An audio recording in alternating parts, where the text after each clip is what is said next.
ভৌতিক কথা পডকাস্টের আরও একটি নতুন এপিসোডে তোমাদের সকলকে স্বাগত। আমি অমিত আছি তোমাদের সঙ্গে, আর তোমরা শুনছ ভৌতিক কথা পডকাস্ট, যেখানে বিভিন্ন মানুষের জীবনে ঘটে যাওয়া ঘটনা তার মুখ থেকে বা তার পরিচিত কারো মুখ থেকে শোনা হয়। আজকের এই পডকাস্টে তোমরা কালপুরুষের একটা ঘটনা শুনতে চলেছ। এক মহিলাকে কালপুরুষ ধরেছিল এবং সে শুধুমাত্র তার সাথে ফিজিক্যাল হওয়ার জন্যই তাকে ধরেছিল।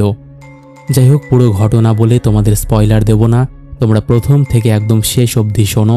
আমি আশা করছি তোমাদের দারুণ লাগবে। চলো, আমরা আর কথা না বাড়িয়ে তোমরা লাইক কমেন্ট করে দাও। তোমরা পডকাস্টে ঘটনা শেয়ার করতে চাইলে আমার সাথে কন্ট্যাক্ট করো। আমার সাথে কন্ট্যাক্ট করা একদম ইজি। আমার হোয়াটসঅ্যাপ নাম্বার থেকে শুরু করে সমস্ত সোশ্যাল মিডিয়ার লিঙ্ক তোমরা ডিসক্রিপশান সেকশানে পেয়ে যাবে। তো আর দেরি না করে তাড়াতাড়ি কন্ট্যাক্ট করে নাও। চলো, এবার আমরা শুরু করছি আজকের পডকাস্ট।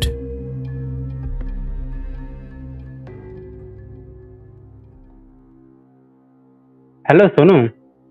হ্যাঁ, হ্যালো দাদা। কেমন আছো বলো? হ্যাঁ, ভালো আছি। তুমি ভালো আছো তো? হ্যাঁ, খুব ভালো আছি। আচ্ছা, আমাদের যেটা মেইন টপিক, যেটা আলোচনা হলো তোমার সাথে, এবং তুমি পাঠিয়েছিলে আমাকে স্টোরিটা, সেটা হচ্ছে তোমার মাসির সাথে একটা কালপুরুষ বহু বছর ধরে ছিল, এবং সেটা তোমরা প্রথমে বুঝতে পারোনি, ভেবেছিলে মানে শারীরিক কোনো প্রবলেম, এবং তারপরে আরো যখন একটা স্পিরিট আসে যখন মাসির কাছে, মাসিকে আবার প্রসেস করে, দেন যখন সেটার একটা বহিঃপ্রকাশ হয়, তখন তোমরা জানতে পারো যে তোমার মাসির সাথে সেটা তো হয়েছেই, ইভেন তার সাথে অনেক আগে থেকে তোমার আছে, কালপুরুষটা আছে। তাহলে ঘটনাটা কবে থেকে শুরু হয়েছিল এবং কিভাবে তোমরা জানতে পারলে, কবে থেকে শুরু হলো, একদম প্রপার প্রথম থেকে বলো, আমরা শুনবো। ঠিক আছে দাদা।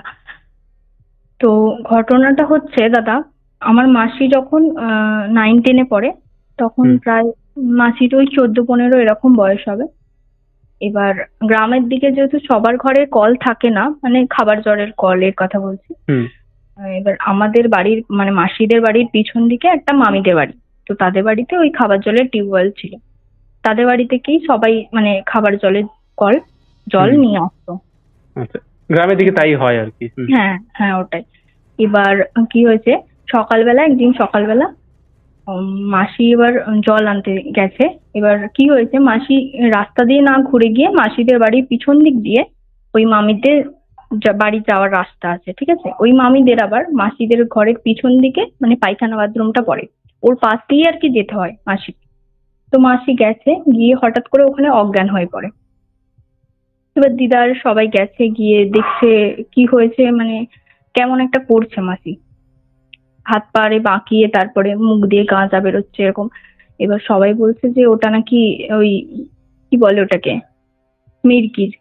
এবার ডাক্তারখানা নিয়ে যাওয়া হয়, ডাক্তারও ওটাই বলে যে হ্যাঁ ওই সমস্যাটাই হয়েছে। এবার সবাই বলছে যে মানে দিদারে ভাবছে যে আগে তো কখনো ছিল না, হঠাৎ করে এরকম কিভাবে হলো আর কি।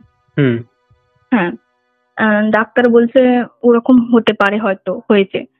এবার ওই জিনিসটা এবার চলছে, ঠিক আছে? ওষুধ দিয়েছে, অনেক ডাক্তার দেখিয়েছে দাদা, যে একটা ডাক্তার দেখিয়েছে হয়ে গেছে ওরকম নয়, মানে অনেকগুলো ডাক্তার দেখিয়েছে, সবাই একই কথা বলেছে যে ওটাই হবে। সবাই ওষুধ দিচ্ছে যে যার মতো।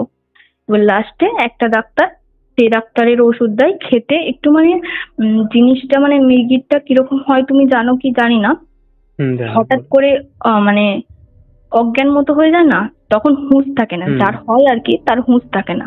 আমি তো শুনেছি ওরকম হলে নাকি জুতোর চামড়া জুতোর করলে তারপরে তোমার ওই চোখটা বন্ধ করে রাখতে হয়, এরকম হয়, ঠিক আছে? আর যার হয় তার তো হুঁশ থাকে না, সে একটা মানে কেমন একটা করে, আমি তোকে ঠিক বলে বোঝাতে পারবো না কেমন করে, যারা দেখেছে তারা যারা দেখেছে তারা বুঝতে পারবে। এবার ওই লাস্ট যে ডাক্তারের ওষুধ এখনো পর্যন্ত মাসি খায় আর কি, ঠিক আছে? স্টিল নাও এখনো কিন্তু ওই জিনিসটা ঠিক হয়নি। এবার ব্যাপার হচ্ছে একটু কম হয়, ধরো ওইটা কন্টিনিউ হতো তো ধরো দিনে একবার হচ্ছে কি দুবার হচ্ছে এরকম হচ্ছিল। ওই ডাক্তারের ওষুধ খাওয়ার পর ওটা একটু মানে হয়তো সপ্তাহে একবার হচ্ছে কি 2 সপ্তাহ ছাড়া একবার হচ্ছে এরকম। বলতে সপ্তাহ, তাই? হ্যাঁ, সপ্তাহর একবার হচ্ছে, 2 সপ্তাহ পরে একবার হচ্ছে, এরকম হচ্ছে বলে ওই ডাক্তারের ওষুধটাই খাওয়া হয়। এবার ওটা চলছে, ঠিক আছে, ওই জিনিসটা কিন্তু ঠিক হয়নি, ওটা চলছে। এবার মাসির সাথে একজনের সম্পর্ক হয়, ঠিক আছে। মাসি এবার ধরো ওখানে 5-6 বছর কেটে গেছে, ওই জিনিসটা চলছে এখনো, মানে ওটা ঠিক হয়নি। এবার মাসির সাথে যার সম্পর্ক হয়, মানে আমার এখন মেসো যে তার কথা বলছি, এবার তার সাথে সম্পর্ক হওয়ার পর তার বাড়ি থেকে জানতে পারে যে মাসির এরকম একটা প্রবলেম আছে, তো সেই কারণে তারা বলে যে না, মানে বিয়েটা দেবে না, মেনে নেবে না। এবার মাসি কে মেসো এতটা ভালোবাসে যে কি বলবো, বাড়ির লোকের বিরুদ্ধে গিয়েও মাসিকে বিয়েটা করে। সেরকম ভালো করে হয়নি দাদা, ওই যেমন হয় মন্দিরে ওরকম ভাবেই বিয়েটা হয়েছে। এবার বিয়ে হওয়ার পর আর একটা কথা, মেসো কিন্তু মানে বাইরে থাকে, মানে ওই 6 মাস ছাড়া একবার আসে কি বছরে একবার আসে এরকম, বুঝলে? হ্যাঁ, তো এবার বিয়ে করার পর কিছুদিন থেকে মেসো আবার বাইরে চলে যায়। আর যেহেতু বললাম শ্বশুর বাড়ি থেকে মেনে নেয়নি মাসি, তো সেই কারণে মাসি বাপের বাড়িতেই থেকে যায়, দাদু দিদুর কাছে। মেসো চলে যায়, এবার ওটা মেসো আবার যখন ব্যাক করে, মানে যখন দেশে আসে আর কি, মেসো যখন আসে বাড়িতে, তো কিছুদিন নিজের বাড়িতে থাকে আর কিছুদিন তোমার মাসির কাছে থাকে আর কি, ঠিক আছে, বোঝাতে পারলাম? বুঝেছি। হ্যাঁ, এবার যখন মেসো একটা জিনিস লক্ষ্য করে, মেসো যে মাসিদের ঘরের একটু আমি এটা বলি তোমাকে, কেমন ঘর, হ্যাঁ বর্ণনা দিই। তো প্রথমে গ্রামের বাড়িগুলো যেমন হয় দাদা, প্রথমে উঠান আছে, মাটির উঠান যেমন হয়, একদিকে পায়খানা বাথরুম আর একদিকে হচ্ছে তোমার মনসা মঞ্চ আছে, উঠোনের 2 সাইডে দুটো, মাঝখানে উঠো। এবার গেলাম, ওটা দালান এবার পড়বে, দালানের পর 2টো ঘর। এবার দালানে এক সাইডে রান্নাঘর আর এক সাইডে কিছু নেই, তো দুদিকে মুখোমুখি 2টো ঘর, বুঝলে দাদা? বুঝেছি। হ্যাঁ, তো এবার যেই ঘরটায় মাসি আর মেসো থাকতো আর কি, মেসো যখন আসতো আর কি, ওই ঘরটায় মেসো সকালবেলা উঠে বলতো আমার না মানে শরীরটা কেমন হচ্ছে, গাটা যেন ভারী হয়ে আছে। আর মেসোর শরীরে আঁচড়ের দাগ। বিয়ের পর হ্যাঁ, বিয়ের পর কিন্তু বিয়ের আগে আর কিছু হয়নি, তাই তো? না, ওকে। মাসির শরীরেও কিন্তু কোনো রকম কিচ্ছু নয়।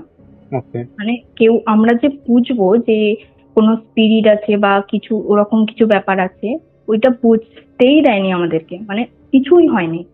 এবার বিয়ের পরের কথা বলছি, বিয়ের পর কিন্তু ওই যে ধরো মেসো 1 মাস 2 মাস ছিল না, ওই সময়টাই কিন্তু হয়নি ওই জিনিসটা।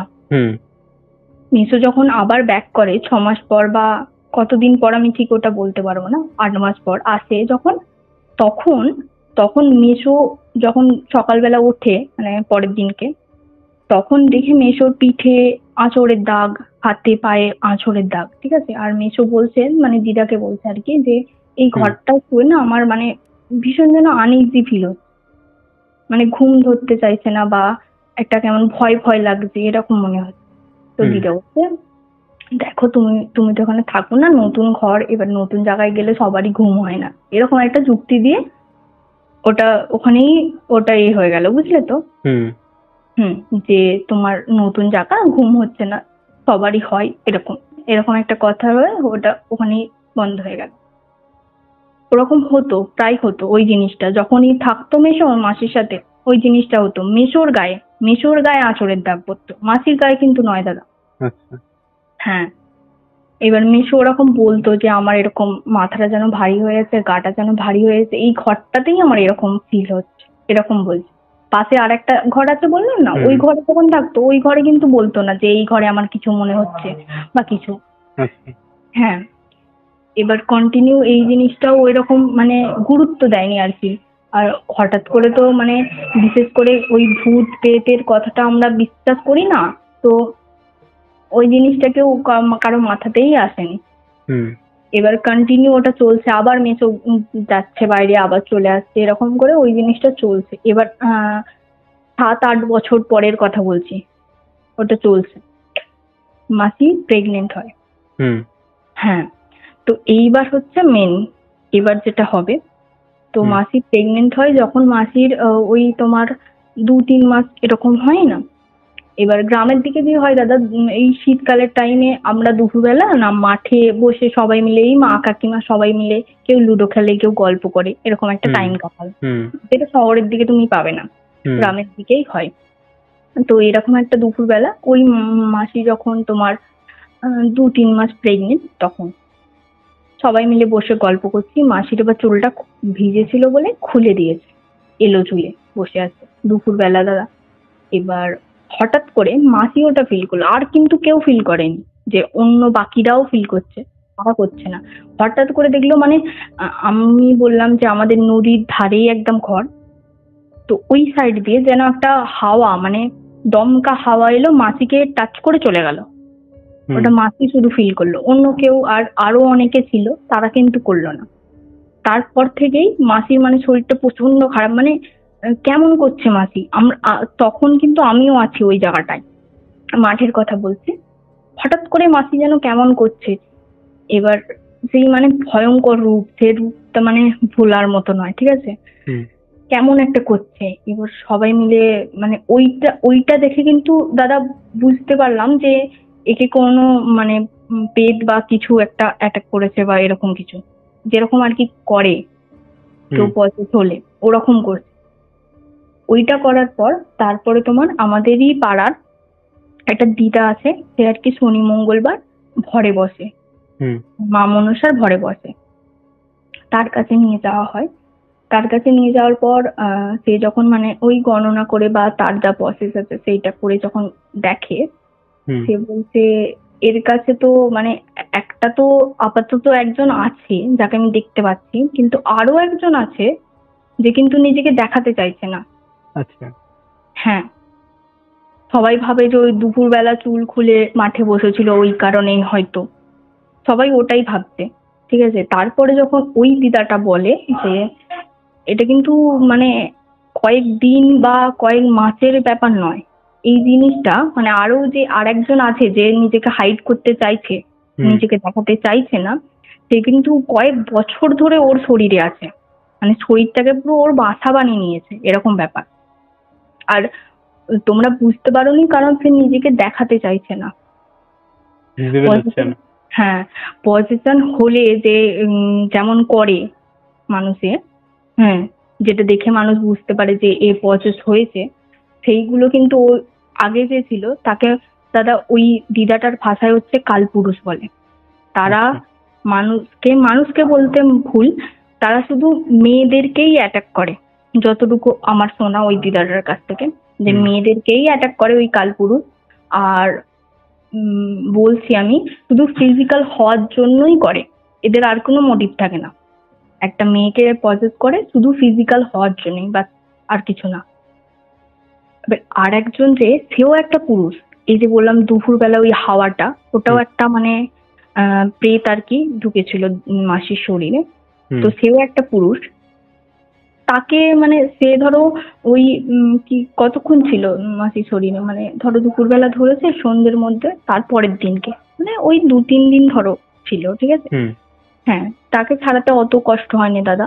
যে এবার বলেছিল যে আমাদের ওই শ্মশান জায়গাতে বা কিছু একটা, আমি এগুলো ঠিক প্রপার বলতে পারবো না, ওদের যেগুলো কাজকর্ম হয় আর কি তান্ত্রিকদের, এবার শ্মশান জায়গাতে যেতে হয়, বাকি ওকে ডাক কিছু একটা, ঠিক আছে, হুম আমি বলতে পারছি না। তো শোল মাছ একটা, মোট কথা একটা শোল মাছ নিয়ে শ্মশানে যেতে হবে।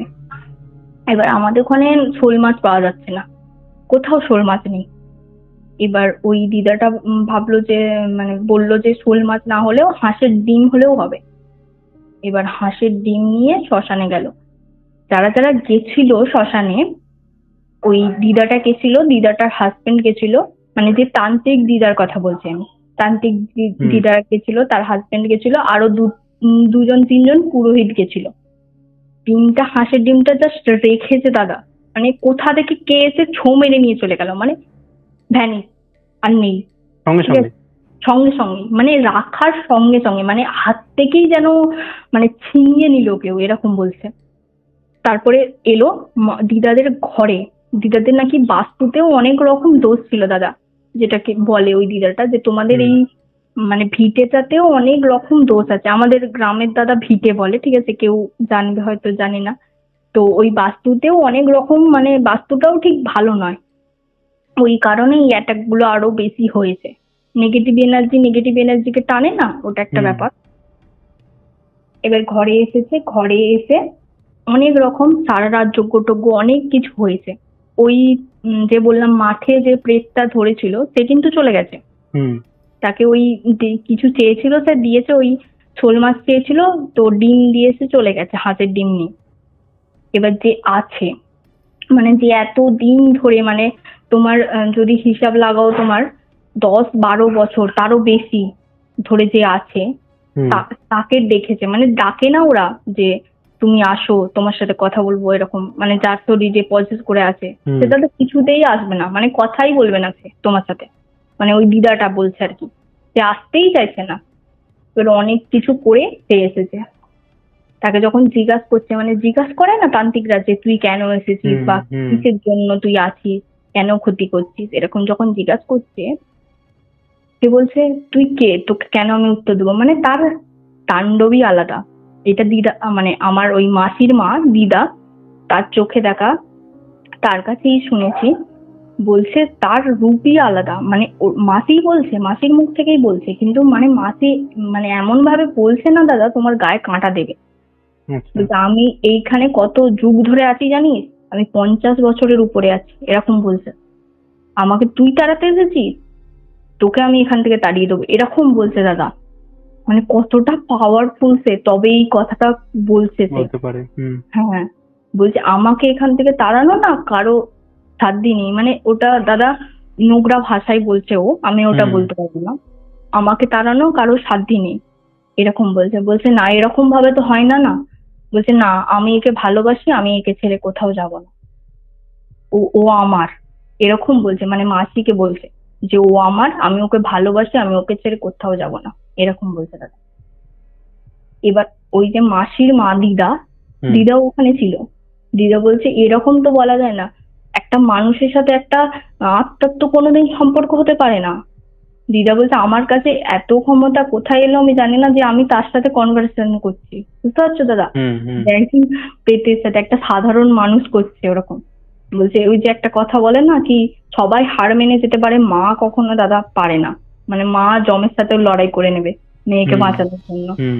তো দিদা ওরকম ওই মানে মাসির শরীরে যে আছে কালপুরুষ যেটাকে বলে, তো তার সাথে ওরকম কথা বলছে। এরকম করে করে সারা রাত মানে ভোরের দিকে সারা রাত ওটা চলছে, তর্কাতর্কি। ওই তান্ত্রিক দিদা তো প্রচুর চেষ্টা করছে যে কিছু করে একে তাড়ানো যাক। হ্যাঁ, অনেক উপায় করছে, অনেক কিছু করছে, কিন্তু তাও মানে ও তো যেতে রাজি নয়, বলছে আমি তো যাব না। এবার যখন মানে ভোরের দিকে আর কি বলছে ঠিক আছে আমি চলে যাব, আমি এই শরীর থেকে চলে যাব, কিন্তু আমি এই জায়গাটা থেকে চলে যাব না। মানে আমি এটা আমার বাসস্থান, আমি এখান থেকে ছেড়ে যেতে পারবো না কোথাও। আমি এখান থেকে কোথাও, জায়গাটা বলতে কোন জায়গা? জায়গাটা বলতে এবার আমি বলি, হ্যাঁ, মেইন রোড থেকে দাদা একটু ভিতর দিকে আমাদের বাড়ি, মানে মামার বাড়ি আর কি, আমার ভিতর দিকে আসতে হবে। এবার ভিতরে এসেও তারপরে একটা সরু গলি দিয়ে, ওই সরু গলিটাই মোটামুটি ধরো 5-6টা বাড়ি আছে, ঠিক আছে, গলির ভেতরে। ওই জায়গাটার কথা বলছে, মানে ওই গলির ভেতরটা, মানে ওই যে 5-6টা বাড়ি দাদা, ওই জায়গাটার কথা বলছে। পরের দিদাটা বলে নাকি ও এখানেই থাকে। হয়তো মামার বাড়ি যেতেও এখন ভয় পাবো, কারণ কি শুনেছি নাকি ও ওখান দিয়েই মানে যাতায়াত করে আর কি। এবার কোথায় যায় না যায় সেটা আমি বলতে পারবো না, মানে ওখান থেকে ওখানেই নাকি থাকে। এবার ওর সামনে যে পড়ে তাকেই অ্যাটাক করে। এবার যখন অনেক কিছু করার পর ভোরের দিকে আসে, তখন ও বলে ঠিক আছে আমি চলে যাচ্ছি, কিন্তু আমি এই জায়গা ছেড়ে যাব না, আমি ওর শরীর ছেড়ে চলে যাচ্ছি। কিন্তু ও যদি আমার সামনে আসে, আমার রাস্তায় আসে, আমি কিন্তু আবার ওকে অ্যাটাক করবো, আমি ওকে ভালোবাসি, এরকম বলছে দাদা, ভালোবাসি বলে। ওই দিদিরা বলছে ঠিক আছে ও তো রাস্তায় যাবে না, তুই চলে যা। কি প্রমাণ দিয়ে যাবি, যে ওই যে বলে প্রমাণ দিয়ে যাওয়া, কিছু একটা ব্যাপার আছে। তো নাকি দিদা, ওই যে দিদা, যে তান্ত্রিক দিদা, তাকে নাকি চাগিয়ে, মানে মাসি ওই তান্ত্রিক দিদাটাকে চাগিয়ে নাকি ফেলে দিয়েছে মাঠেতে। আমাদের যেহেতু বললাম গ্রামের দিকে বাড়ি, হ্যাঁ, তো আশেপাশে অনেক মাঠ, মানে ওই 4টে বাড়ি, ধরো 4-5টা বাড়ি, তার চারিপাশে মাঠ, অনেক মাঠ, ওখানে নাকি ফেলে দিয়েছে। আর একটা পাশের বাড়ি, মানে নারকেল গাছ আছে সারি সারি সাজানো, ওই নারকেল গাছের মানে একটা ডাল, ডাল বলতে তোমার ডগের যে জিনিসটা থাকে ওইটাকে ভেঙে দিয়ে চলে গেছে ও। তারপর দিদাটাকে ওখানে ফেলে দিয়ে মাসি ওখানেই অজ্ঞান হয়ে যায়। তারপরে মাসিকে ঘরে তুলে আনে। এবার তারপরে দাদা, যেটা মানে সব থেকে তুমি, মানে আমার শুনে যেটা মানে খারাপ লেগেছে, যে ওই যে মামিটার কথা বললাম না দাদা, যে মাসির বাড়ির পিছনে, এই কালপুরুষটা নাকি ওই মামিটাকে প্রসেস করেছিল প্রথমে, বুঝলে? মানে তোমার ইয়েকে ধরার আগে, মাসিকে ধরার আগে? হ্যাঁ হ্যাঁ হ্যাঁ। মাসি যখন ওই প্রথমে বললাম না যে 14-15 বছর মাসির যখন বয়স, যখন সেই প্রথম ওই মির্গি রোগটা মাসির দেখা দিল, বুঝতে পারলে, সেই সময় তখন মানে ওই মামিটাকে ওই কালপুরুষটা ধরেছিল। এবার ওরা গোপনে, মানে মাসিরটা ধরো সবাই জেনেছে, সবাইকে বলেছে যে আজকে আমাদের রাত্রে কাজ হবে, তোমরা কেউ বেরোবে না, এরকম সবাইকে বলে দিয়েছে, মানে আশেপাশে বাড়িকে আর কি বলতে হয় দাদা এটা, কেউ যদি এরকম কিছু খারাপ কাজ করে, কারণ কি ও ছাড়বে, অন্য কেউ থাকলে সেখানে তাকে মানে অ্যাটাক করে দেবে, এরকম ওদের ব্যাপারটা এরকমই। ওই মামিটাদের বাড়িতে যখন কাজ হয় তো ওরা কাউকেই বলেনি, এমনকি ওই যে কালপুরুষটা ছিল, সে যখন ওই মামিটার শরীরটা ছাড়ে তখন ওদেরকে বলেছিল নাকি যে তোদের ঘরের পিছনে একটা সুন্দরী মেয়ে আছে, আমি তাকে গিয়ে ধরবো, এরকম পর্যন্ত বলেছিল দাদা। তাহলে তাদের নিশ্চয়ই মানে মানবিকতার খাতিরে অন্তত বলা উচিত ছিল, তাই না? এরকম ব্যাপার যেহেতু বলেছে। আর দাদা আমাদের পাড়ায় ওই যে বললাম 4-5টা বাড়ি, তার মধ্যে ওই যে বলেছে সুন্দরী মেয়ে তোদের বাড়ির পিছনে, ওটা বোঝাই গেছে যে মাসির কথা বলেছে। হ্যাঁ, আর ওই যে বাথরুম পায়খানা বললাম না মাসিদের ঘরের পিছনে মামিদের, ওইখানেই নাকি ওইসব জিনিসগুলো ওরা যে ওই রাত্রে কাজ করেছিল না, ওইখানেই ওই জিনিসপত্রগুলো ফেলে রেখেছিল। এবার মাসি গেছে, ওটা হয়তো মারিয়েছে বা ডিঙিয়েছে, কিছু একটা করেছে, ব্যাস। তোমার শরীরে তো কোনো আত্মা এমনি এমনি প্রবেশ করতে পারবে না, তুমি যদি তার রাস্তায় না দাও বা তাকে কিছু ক্ষতি না করো তার, ঠিক আছে? ওই যে মাসি গিয়ে মারিয়েছে বা কিছু একটা হয়েছে ওখানে, তো মাসিকে ওই ওই যে রোগটা দাদা, ওই রোগটা কিন্তু এমনি এমনি হয়নি মাসির, কালপুরুষটা মাসির শরীরে ঢুকেছে বলেই ওই জিনিসটা হয়েছে, বুঝলে তো? আচ্ছা। হ্যাঁ, আর ওই জিনিসটা ছিল বলে দাদা এত বছর ধরে কাউকে পুষতেই দেয়নি, মানে ওর মেইন মোটিভ ছিল কি ফিজিক্যাল হওয়া, ঠিক আছে? আর আর কিছু না, শুধু ফিজিক্যাল হওয়া। আর তোমাকে তো আমি দাদা ওই মেইন জিনিস, ভয়ানক জিনিসগুলো বলতেই ভুলে গেলাম।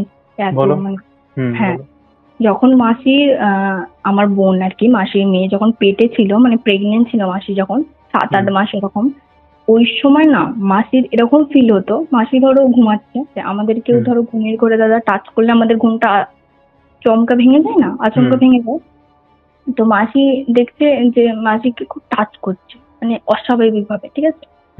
টাচ করছে, মাসি চোখটা খুলে মাসি দেখে মানে ফিল করছে যে মাসির উপরে কেউ শুয়ে আছে, বুঝলে তো? উপরে কেউ শুয়ে আছে, ফিজিক্যাল হচ্ছে মাসির সাথে, মাসির কাউকে দেখতে পাচ্ছে না, না এই যে ছায়া বা কালো কিচ্ছু না, নাথিং, কিছুই দেখতে পাচ্ছে না, মানে মাসির ফিল হচ্ছে শুধু হাত দুটো কেউ চেপে ধরে আছে আর ফিজিক্যাল হচ্ছে, বুঝতে পারলে?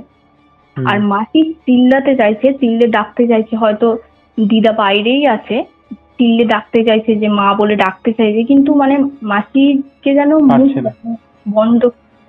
বন্ধ করে দিয়েছে, মাসি কথাই বলতে পারছে না, কিছু সময় ধরে চলবে, তারপরে মাসি অজ্ঞান হয়ে যাবে, তারপরেই ওই রোগটা বললাম না মির্গি, ওইটা হবে, বুঝতে পারলে?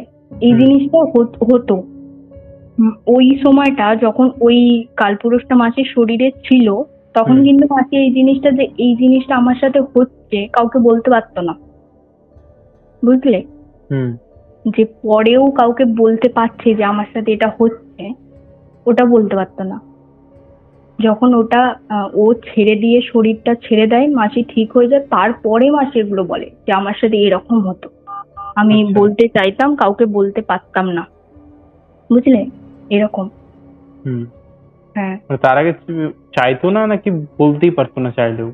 না, বলতে পারতো না, মানে যখনই মানে ওই টপিকে কথা হতো না, মানে মাসি ধরো আমাদের ধরো ওই রকম ঘুমের করে হচ্ছে, মাসি প্রথম না ভাবতো আমি স্বপ্ন দেখছি, কিন্তু কন্টিনিউ যখন এই জিনিসটা হতেই থাকতো দিনের বেলাতেও, যে রাত্রের বেলাতে শুধু সেরকম নয়, হুম। এটা দিনের বেলাতেও, বাবা। যখন হ্যাঁ দিনের বেলাতেও এটা হচ্ছে না, ধরো এবার মাসি ধরো ওই জিনিসটা তখন তো বলতেই পারতো না, মানে মুখ যেন মানে কেউ বেঁধে রেখেছে, চিল্লালে মানে মাসি ভেতর থেকে চিৎকার করছে কিন্তু কেউ শুনতে পাচ্ছে না, বা মাসির মুখ থেকে কোনো সাউন্ডই বেরোচ্ছে না, বুঝলে। আওয়াজ বেরোচ্ছে না। হুম।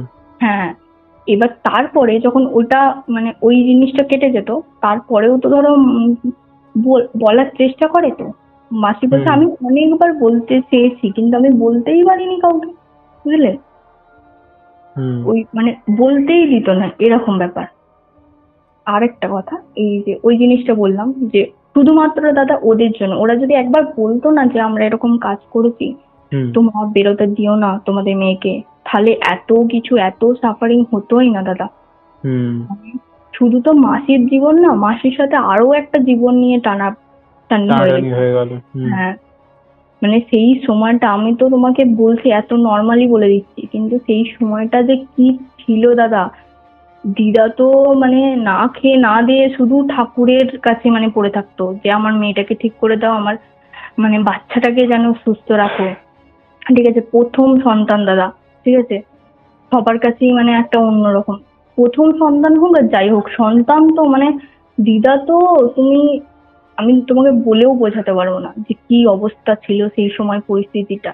আর এমন একটা সময় ছিল দাদা, ওই যে যখন ওই মাঠের কথাটা বললাম না, হুম। যে আরো একটা প্রেত তোমার হুম। মাসিকে করেছিল, ওই সময় ওর পরে দুদিন মাসির জ্ঞান ছিল না জানো, কন্টিনিউ। হ্যাঁ, ওই সময় তো মানে দিদা প্রচন্ড ভয় পেয়ে গেছিল যে কি হলো, মানে ডাক্তার তো দেখাচ্ছি, তার সাথে ওই যে ওই জিনিসটা বললাম ওই দিদাটাকে দেখালো। তার আগেও কিন্তু দুটো তিনটে, আমি বলছি ওটা বললি মিস করে গেছি, দুটো তিনটে তান্ত্রিক বা ওরকম দেখানো হয়েছে, এবার দাদা জানো ফডে ফডে ভরে গেছে। আর হুম। চারিদিকে। হুম। হ্যাঁ, মানে শুধু পয়সা নেওয়ার ধান্দা, কোনো কাজ বাজ তারা পারেই না কিছু। তারা বলেছে হ্যাঁ হয়ে গেছে এত টাকা, মানে যারা অরিজিনাল হবে না, যে তারা যারা সাধক আর কি, তারা হুম। কখনো বলবে না যে আমাকে এত টাকা দাও তবে আমি কাজ করবো, তাই না দাদা? হুম। হুম। কিন্তু ওই চারিদিকে নকলে ভর্তি, কিছু করার নেই আমাদের। আর তার আগে ওরকম দু তিন জায়গায় গেছে, তারা ওরকম বলেছে যে ঠিক হয়ে গেছে, কিন্তু তারপরেও তো ওটা হয়েই গেছে কন্টিনিউ। তারপরে হুম।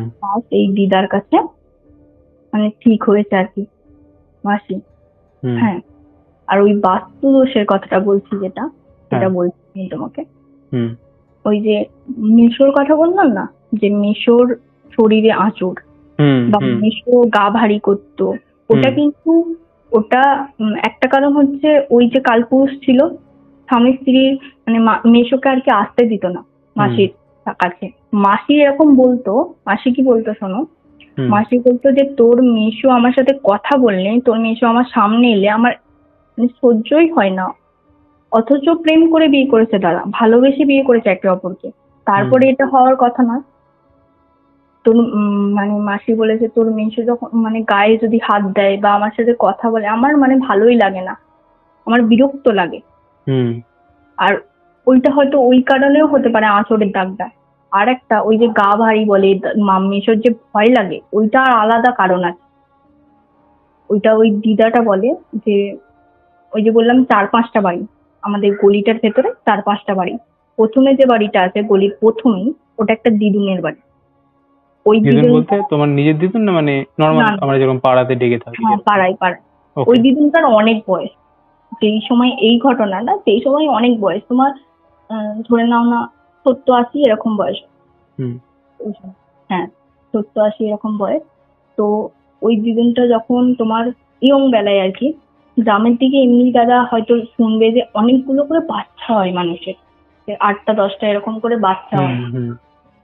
মাসিদের ওই ঘরটা তখন হয়নি, আর ওই বাচ্চাগুলো এবার 10টা বাচ্চার মধ্যে কিন্তু 10টা বাচ্চা বাঁচতো না আর কি। হয়তো 4টে বেঁচে আছে, 6টা মারা গেছে। ওই 6টা বাচ্চা, হ্যাঁ হ্যাঁ ওই জিনিসটা, ওই বাকিগুলোকে না ওই ঘরের নিচে পোঁতা আছে আর কি, বুঝলে ব্যাপারটা? বুঝেছি। ওই কারণে মানে মেসোর ভয় লাগতো বা গা ভারী করতো, এই কারণে। বাস্তুদোষও একটা ছিল দাদা, নালে সেই নেগেটিভ কে টানে, বাস্তুদোষ তো ছিলই। হ্যাঁ, আর ওই গলিটার কথা আমি এবার বলি দাদা। ওই গলিটার যে 5টা বাড়ি, তার মধ্যে প্রথমে ওই দিদুনটার যে কথা বললাম এই মাত্র, ওই দিদুনটার বাড়ি, তারপরে মাসিদের বাড়ি, তারপরে আরো 2টো বাড়ি, লাস্ট বাড়িটা হচ্ছে আমার মামার বাড়ি, ঠিক আছে? একদম শেষ। তো একটুখানি বুঝতেই পারছো, গ্রামের বাড়ি অনেক বড় বড় বাড়ি নয়, ছোট ছোট বাড়ি। 5টা বাড়ি মানে কতটা হবে দেখা যাবে সিধা দাঁড়িয়ে। 2টো ল্যাম্প পোস্ট আছে, মানে 2টো পোস্টার আছে, ওখানে 2টো লাইট জ্বলে। তখন তো ভাবতাম আমরা যে হয়তো নর্মাল এটা। ওই 2টো ল্যাম্প পোস্টের কতবার যে দাদা লাইট লাগানো হয়েছে তুমি ধারণা করতে পারবে না। যতবার লাইট লাগানো হয়, নয় ল্যাম্প বাস্ট করে যায়, না হলে জ্বলতে জ্বলতে নিভে যায়, ঠিক আছে? না হলে সকালে উঠে দেখি ল্যাম্পই নেই, মানে ল্যাম্পটাই পুরো গায়েব। আমরা ওটা ভাবতাম, কি ভাবতাম জানো তো দাদা, যে চোরে কি ল্যাম্প চুরি করে, এরকম ভাবতাম। ওটা নিয়ে হাসি মজাও হতো।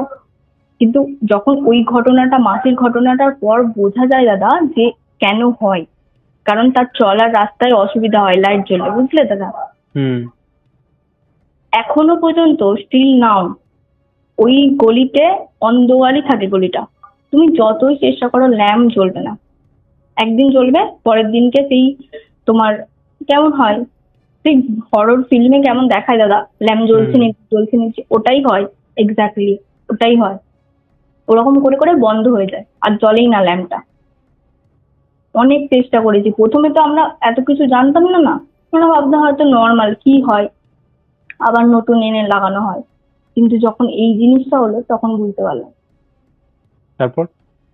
তারপরে এখন মাসির সুস্থ আছে দাদা, কোনো সমস্যা নেই।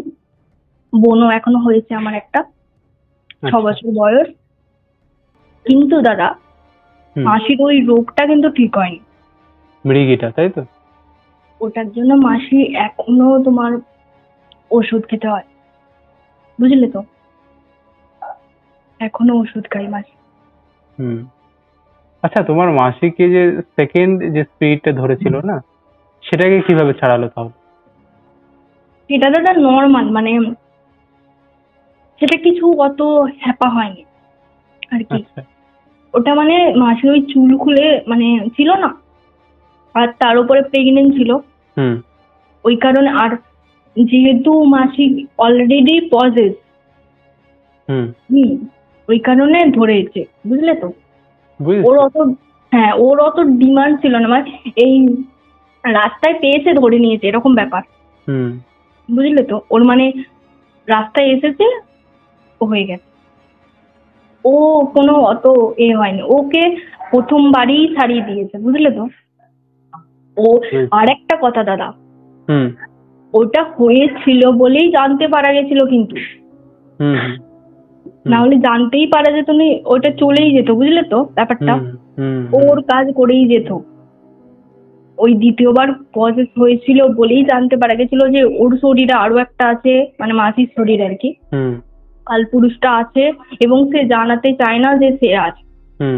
একদিক দিয়ে তুমি বলতে গেলে মানে ভালোই হয়েছে আর কি, নাহলে তো জানতেই পারতাম না কখনো, তাই না, যে এরকম ব্যাপার। মাসিকে বরঞ্চ বাঁচিয়ে দিয়েছে সেই স্পিরিটটা ধরে। হ্যাঁ, ওটাই বাঁচিয়ে দিয়েছে, নাহলে তো কখনো জানতেই পারতাম না যে এরকম। কারণ ও তো জানায় দেয়নি যে আমি আছি, বুঝলে তো? ও চাইনি জানাতে, কারণ ওর তো শুধু লক্ষ্য যে, মানে যেটা বললাম তোমাকে, মেয়েদের প্রতি লক্ষ্য আর ফিজিক্যাল হওয়া, বাস, আর কিছু না। আর আমার যতটুকু শোনা যে তোমার ওই কালপুরুষরা শুধু মহিলাদের উপরেই অ্যাটাক করে, এবার জানি না হয়তো পুরুষদের উপর করে কিনা, আমি যতদূর জানি আর কি। আর একটা কথা দাদা, যেটা আমার এটা ব্যক্তিগত ধারণা, মানে কি আমি যেটা ভাবি, যে যেহেতু ওই কালপুরুষটা বলেছিল না যে ও এই জায়গাটা ছাড়তে পারবে না, এটা ওর বাসস্থান, সেই কারণে হয়তো এই যে বললাম বিয়ের পরেও মাসি বাপের বাড়িতেই থেকে গেল নানান গন্ডগোলের জন্য আর কি, ওই মেনে নেয়নি এই সেই। আমার যেটা মনে হয় যে হয়তো কিছু মানে যেতে দেয়নি আর কি মাসিকে, কারণ ও তো ছেড়ে যেতে পারবে না জায়গাটা, বুঝলে তো। মাসি শ্বশুর বাড়ি চলে গেলে ও মাসির সাথে যেতে পারবে না, ওই জায়গাটা হয়তো কি বললাম আটকা পড়ে গেছে, এরকম কিছু হয়তো ব্যাপার হবে যে ওই জায়গাটা থেকে বেরোতে পারবে না। বুঝেছি। তাহলে মেইনলি যেটা ব্যাপার বোঝা গেল এখান থেকে, যে কালপুরুষটা মাসির সাথে, মাসি বলতে গেলে এক প্রকার মাসির মধ্যে ঢুকিয়ে দেওয়া হয়েছিল, কারণ সেই বাড়ির লোক জেনে শুনেই এটা করেছিল। হ্যাঁ, ওটাই হচ্ছে ব্যাপার। মানে এটা দাদা শুনুন, যে কেউ নয়, ওদের সাথে যথেষ্ট ভালো সম্পর্ক মাসিদের, বুঝলে তো। মানে এরকম নয় যে পাড়ার কেউ, পাড়ার ওদের সাথে যথেষ্ট ভালো সম্পর্ক, পাড়ার হলেও একটা নিজেদের মতো সম্পর্ক। হ্যাঁ, নিজেদের মতো সম্পর্ক। আর তারপরেও দাদা এটা মানে এটাকে বলেছিল শোনো, ওই মামিটাই বলেছিল, কিন্তু পরে যখন এই এত ঘটনা ঘটে না, ওই মামিটা বলেছিল যে আমাদের এরকম কাজ হয়েছিল, আর ওই মানে কালপুরুষটা বলে গেছিল যে তোমাদের ঘরের পিছনে একটা সুন্দরী মেয়ে আছে, তাকেই ধরবো, তোর শরীর থেকে চলে যাচ্ছে, এরকম বলেছে। কিন্তু বলছে আমি বলতে চেয়েছিলাম তোমাদের, কিন্তু আমার শাশুড়ি বলতে দেয়নি। এই ব্যাপারটা কিরকম জানো তো দাদা, ও মরলে মরুক, আমি তো বেঁচে যাচ্ছি, এরকম ব্যাপার। এটা করা উচিত না, তাই না? ওরা যদি বলতো তাহলে নিশ্চয়ই এই মেয়েটার এতগুলো বছর নষ্ট হতো না। আর তার উপরে তোমার এই যে সারা জীবনের জন্য এই একটা রোগ রয়ে গেল, এটার কোনো কিছু করার নেই দাদা, ওষুধ খেয়েই যেতে হবে, বুঝলে তো। আর ওই সময়টাই মাসি যখন প্রেগনেন্ট থাকে না, ওই সময় জানো দাদা, প্রেগনেন্ট থাকলে কেউ ওষুধ খেতে পারে না, মানে এই জ্বর হলেও হ্যাঁ, জ্বর হলেও হুট করে এই ওষুধটা খাওয়া যায় না, মানে ডাক্তার যেগুলো দেয় সেগুলোই খেতে হয়। ওই জিনিসটা যেহেতু হাই পাওয়ারের ওষুধ, ওটা তো ডাক্তার একদম বারণই করেছিল যে এটা খাওয়া যাবেই না, বাচ্চার ক্ষতি হতে পারে, বুঝলে তো। এবার যেহেতু ওই ওষুধটা খাচ্ছে না, মানে ওই বুঝলে তো কিসের বলছি, ওই রোগটার ওষুধটা, ওই সময় মানে দিনে যে কতবার করে হতো দাদা ওই জিনিসটা, তুমি ভাবতে পারবে না, একটা মানুষের পক্ষে মানে নেওয়াই সম্ভব না। মানে মাসি আর বোন যে মানে বেঁচে আছে না দাদা, ঠাকুরের আশীর্বাদ আর কি, তাহলে এটা সম্ভবই ছিল না। মানে ওই সময় একটা মানুষের মানে দিনে যারা মিল্কির দ্বারা দেখেছে, মানে রাত দিন মিলিয়ে যদি তোমার 20-25 বার হয় একটা মানুষের, তার পক্ষে নেওয়া সম্ভবই নয়। মানে একদম তো পুরো সেন্সলেস হয়ে যায়, আমি দেখেছি রাস্তায় সামনে গাড়ি থাক ঘোড়া থাক কিছু উপায় থাকে না ওরকম। তার উপরে দাদা সে প্রেগনেন্ট, তুমি ভাবো সে প্রেগনেন্ট, এমনি নর্মাল মানুষও তার পক্ষে সম্ভব নয় নেওয়া, না কতবার করে হতো, মানে কি বলবো, সেই পরিস্থিতিটা যা ছিল, যা কেটেছে। এই অনেকে বলে না, যারা বিশ্বাস করে না ভূত প্রেতকে, মানে তারা যদি এই ঘটনাগুলো দেখে না নিজের চোখে, তারা অবিশ্বাস করতে পারবে না যে সত্যি মানে আছে কিছু।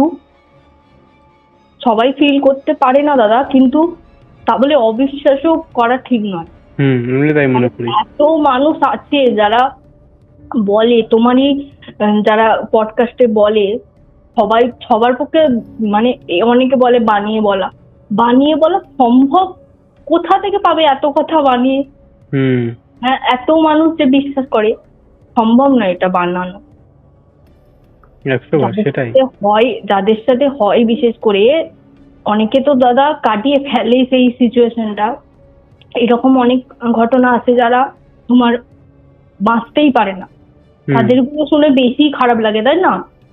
আমার ঘটনাটা তো তুমি হ্যাপি এন্ডিং আর কি, ঠিক হয়ে গেল শেষ পর্যন্ত। হ্যাঁ, ঠিক হয়ে গেছে, কোনো কারো ক্ষতি হয়নি।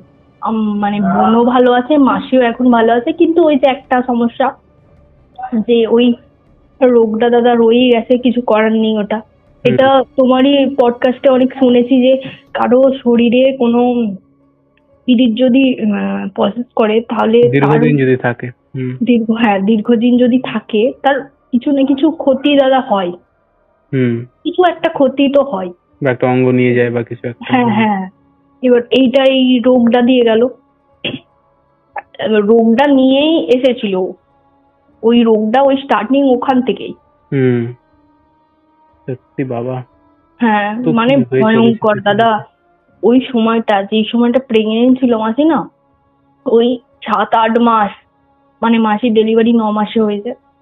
মানে ফার্স্ট মাস অতটা কিছু হয়নি, সেকেন্ড মাস থেকে ওই সময়টা মানে এতটা ভয়ঙ্কর দাদা, মানে রাত দিন মানে শুধু দিদা মানে শুধু কেঁদেছে, যে ভগবানের কাছে শুধু মানে ভিক্ষে চেয়েছে আর কি, যে আমার মেয়েটাকে ভালো করে দাও, মানে যে আসছে তারও যেন ক্ষতি না হয়, তাই না? সে মানে তার তো কোনো দোষই নেই, দোষ এখানে দাদা কারোরই নেই, তাই না? মাসিও ওটা ইচ্ছা করে করেনি, তাই না? কেউ তো আর ইচ্ছা করে বলবেন না যে এটা আমার হোক। হ্যাঁ, কেউ অজান্তেই করেছে। হ্যাঁ, আর যারা ওটা করেছে দাদা, সত্যি তারা কি বলবো, আমার বলার ভাষা নেই যে কি করে করে মানুষ এরকম। যদি বলতো না তারা দাদা, তাহলে এত কিছু, এত কষ্ট সহ্যই করতে হতো না সবকিছু, তাই না? বলো, তারা শুধু নিজেদের ভালো করার জন্য মানে অপরের ক্ষতি করে দিল, যে আমি তো বেঁচে যাচ্ছি, ও মরুক না, কোনো সমস্যা নেই, এরকমই হচ্ছে। সত্যি তাই, কি বলবো, সত্যি। যাই হোক, থ্যাংক ইউ গো, থ্যাংক ইউ সো মাচ। হ্যাঁ দাদা, তোমাকে থ্যাংক ইউ, সত্যি কথা বলছি। আমি তো মানে তোমার এত বড় ফ্যান, এমনকি আমি যার ঘটনা বললাম আজকে, আমি নাম তুমি জানো, যার ঘটনা বললাম, সে তোমার মানে এত বড় ফ্যান। হ্যাঁ, তুমি তোমার প্রত্যেকটা স্টোরিতে দেখবে কমেন্ট, লাইক সব আছে, প্রচুর বড় ভক্ত। আর আমিও মানে সত্যি একটাও এপিসোড নেই যে আমি মিস করি, মানে আমি সারাদিন কাজ করি তোমারই গল্প শুনে শুনে, ঠিক আছে? আর বাড়িতে বকাও খাই, মানে প্রচুর বকে, কারণ আমি প্রচন্ড ভীতু দাদা, এক বাথরুম পর্যন্ত যেতে পারি না, মানে এক একটা ঘটনা এত ভয়ঙ্কর হয় না, মানে আমি ওটা মনের ভুল বলে যেটাকে, মনে হয় আমারই পিছনে কেউ দাঁড়িয়ে আছে না, এরকম মনে হয়। আমি একা বাথরুম পর্যন্ত যেতে পারি না রাত্রে, ওই জন্য বকা খাই। বলে তুই সারাদিন এই শুনবি আর তাহলে তো বকা খাবি, তাহলে ভূত তোর কাছেই আসবে। তাও দাদা আমি শুনি, আমার প্রচুর ভালো লাগে, মানে কাজ করতে করতে মানে সব আমি পুরোনো গুলো আবার রিপিট করে শুনি দাদা। জানি না এরকম কেউ করে নাকি, আমি পুরোনো গুলো মানে প্রথমের দিকের গুলো আবার রিপিট করে শুনি, কারণ শব্দ শেষ হয়ে গেছে শোনা, আর কি শুনবো, ওই জন্য রিপিট করে শুনি। থ্যাংক ইউ সো মাচ দাদা, আমি মানে ভাবতেও পারিনি যে আমি কোনোদিন মানে তোমার পডকাস্টে বলবো। থ্যাংক ইউ সো মাচ এই সুযোগটা আমাকে দেওয়ার জন্য। আমি এতদিন শুনেছি, আমি বলতে পারলাম, এটা আমার সৌভাগ্য আর কি। Thank you so much. ঠিক আছে গো, শেষ করছি। হ্যাঁ ঠিক আছে, ওকে। তো এই ছিল আজকের পডকাস্ট, আশা করছি তোমাদের ভালো লেগেছে। কেমন লেগেছে তোমরা অবশ্যই সেটা কমেন্ট করে জানিয়ে দাও। তোমরাও যদি পডকাস্টে ঘটনা শেয়ার করতে চাও, যেটা বললাম, অবশ্যই আমার সাথে কন্ট্যাক্ট করো। আমার সাথে কন্ট্যাক্ট করা একদম ইজি। আর তোমরা এখনও যারা লাইক কমেন্ট করনি, যারা এই পরিবারে এখনও যুক্ত হওনি, তারা তাড়াতাড়ি যুক্ত হয়ে যাও। চলো আজকের মতন এখানেই শেষ করছি।